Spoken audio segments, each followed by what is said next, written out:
En Algérie, la production d'huile d'olive souffre des coûts élevés de la main-d'œuvre et de la rareté de pluie qui affectent les régions productrices.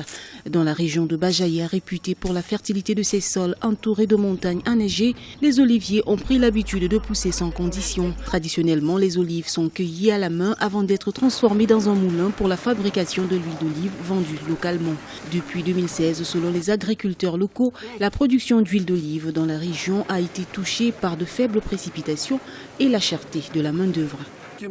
Cette année, il y a moins d'olives que les années précédentes. Les arbres sont vides, il n'y a pas de pluie. Cette année, il a neigé, donc l'année prochaine, nous aurons plus d'olives. La baisse de la production de pétrole est en partie responsable de la hausse du prix de l'huile d'olive locale devenue populaire grâce à l'expertise nationale. La maîtrise des techniques traditionnelles de transformation a rendu la main-d'œuvre chère et a contribué à la hausse des prix de l'huile d'olive locale. Conséquence, les Algériens, pour contrôler leurs dépenses, achètent l'huile d'olive importée de qualité inférieure. Le prix est élevé parce qu'il n'y a pas beaucoup d'olives. La quantité d'olives baisse chaque année. Les gens ne travaillent pas, il n'y a pas beaucoup d'eau et il est difficile de trouver un ouvrier pour cultiver et ramasser les olives car ça coûte cher.